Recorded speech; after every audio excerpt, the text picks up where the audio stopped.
Assalamualaikum warahmatullahi wabarakatuh. Perkenalkan, nama saya Nandika Suci Ramadan dari Program Studi Sistem dan Teknologi Informasi. Di sini saya sebagai moderator akan memandu jalannya presentasi pada kelompok 1. Adapun pokok pembahasan pada presentasi ini adalah konsep green computing pada dunia IT. Oke, next. Adapun nama-nama anggota kelompok 1 yaitu Aditya Takti Pratama, Arya Gagasan, Gaida Danaya, Gilbert Manguntua, Muhammad Alif, dan saya sendiri Nandika Suci Ramadan. Selanjutnya pembahasan materi akan dibawakan teman kita yaitu Arya Gagasan. Mengapa green computing diterapkan?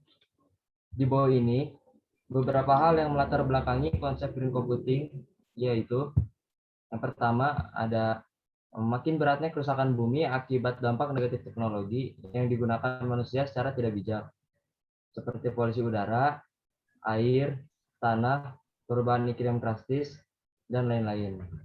Yang kedua, ada pemanfaatan sumber daya atau resource untuk energi secara berlebihan, karena akan menyebabkan habisnya cadangan sumber daya seperti bahan bakar fosil dan minyak bumi dan berdampak negatif pada alam.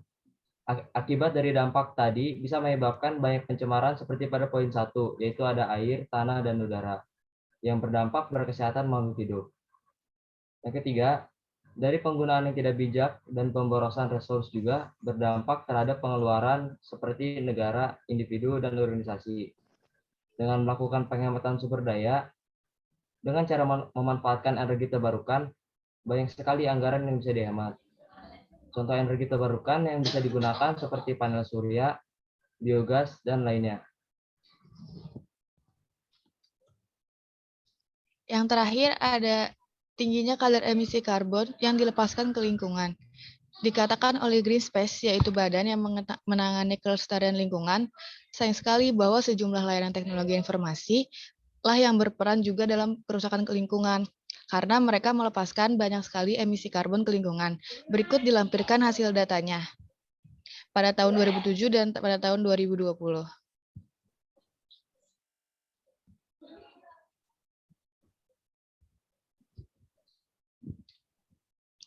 Semakin berkembangnya teknologi informasi, maka dampak negatif terhadap lingkungan pun mulai muncul. Dari situlah beberapa bidang komputer mulai memikirkan langkah apa ya yang harus dilakukan, salah satunya seperti penghematan energi listrik dan pengurangan kertas yang biasa kita sebut dengan paperless.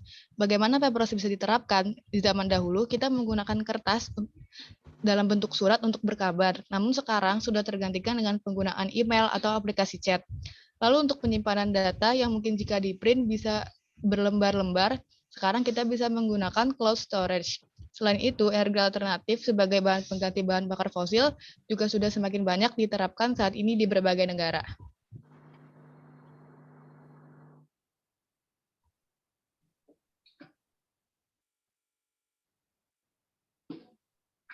Konsep green computing. Bahasan yang pertama yaitu pengertian green computing.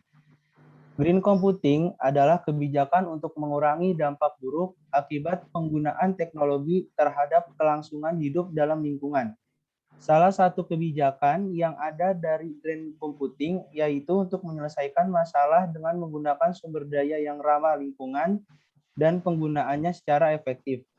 Hal ini akan dapat mengurangi penggunaan sumber daya yang mengancam kelestarian bumi dan mengurangi konsumsi daya listrik serta menghasilkan listrik lebih ramah lingkungan adalah kunci untuk mengurangi emisi karbon dioksida yang berdampak terhadap lingkungan atau pemanasan dan perubahan iklim global.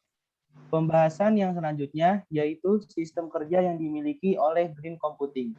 Green computing memiliki sistem kerja mengontrol kinerja dan pemanfaatan sumber daya pada perangkat lunak, elektronik, dan komputer. Kendali ini dapat dilakukan melalui perangkat lunak, perangkat keras, sistem benam, maupun secara manual oleh manusia itu sendiri, sebagai sebuah kesadaran bersama untuk mewujudkan teknologi yang ramah lingkungan. Konsep kerja dari green computing adalah bagaimana memanfaatkan perangkat keras dan perangkat lunak komputer dengan lebih baik, lebih efisien, dan lebih bermanfaat, sehingga dapat menghemat konsumsi sumber daya dan lebih ramah lingkungan. Berikutnya ada think green atau berpikir hijau. Berpikir hijau adalah untuk menghemat energi dan pemanfaatan sumber daya komputasi yang optimal sesuai kebutuhan. Saat membicarakan think green, apa sih yang kalian bayangkan tentang kalimat think green tersebut? Nah, think green ini memang sederhana, tapi banyak orang yang sulit untuk merealisasikan di kehidupan sehari-hari.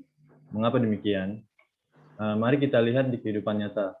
Masih banyak orang yang lupa untuk mencabut kabel power dari stop kontak setelah mematikan komputer. Dari hal tersebut, kita bisa lihat bahwa masih banyak orang yang menganggap remeh mengenai think green. Banyak juga yang bilang think green itu ribet, sok menjaga bumi, dan lain-lain. Padahal menurut saya ini tidak sulit. Yang perlu kita lakukan hanyalah memahami secara betul apa itu think green. Setelah kita memahami think green, ada baiknya kita langsung merealisasikan ke kehidupan sehari-hari. Kemudian ada life cycle green computing, terdiri dari beberapa bagian, yaitu strategi. Strategi komputasi hijau adalah rencana untuk menghemat dan memanfaatkan sumber daya komputasi secara optimal. Desain. Fase ini mencakup desain sumber daya yang akan menerapkan strategi green computing. Kemudian ada implementation. Di sini adalah penggunaan green computing secara aktual. Dengan demikian akan membuat orang terbiasa think green policy atau berpikir hijau sesuai dengan aturan. Kemudian ada operation. Ini akan termasuk logika yang berbeda. Dengan ini akan membantu pabrik membangun perangkat konservasi energi otomatis untuk membuat mereka berpikir hijau dengan bantuan artificial network. Yang terakhir ada continual improvement. Green computing harus meningkatkan tingkat operasi hijau dan strategi yang akan mempertahankan ekosistem dari dampak yang merusak secara konsisten. Berikut kita masuk pada peranan green computing. Secara umum, peranan green computing adalah untuk kelestarian lingkungan agar mengurangi limbah elektronik dan pemanfaatan sumber energi menjadi efisien dan hemat. Berikut secara spesifik peranan dari green computing adalah sebagai berikut. Yang pertama, menghemat daya dan hemat listrik. Yang kedua, memperpanjang usia perangkat komputer. Yang ketiga, mengurangi emisi karbon dioksida. Yang keempat, membutuhkan sedikit hardware. Yang kelima, penghematan pada kertas. Yang keenam, terhindar dari krisis listrik berlanjut. Yang ketujuh, memelihara lingkungan agar menjadi lebih baik. Yang kedelapan adalah ramah lingkungan. Ya, jadi kesimpulannya, dengan mengerti konsep dan mengimplementasikan green computing, yaitu green design, green use, green strategies and policies, dan green disposal di lingkungan kampus akan menghasilkan penghematan dan efisiensi pemakaian energi listrik, serta mengurangi dampak negatif pada lingkungan. Sekian presentasi dari kelompok 1, kurang dan lebihnya mohon maaf. Saya moderator pamit. Wassalamualaikum warahmatullahi wabarakatuh.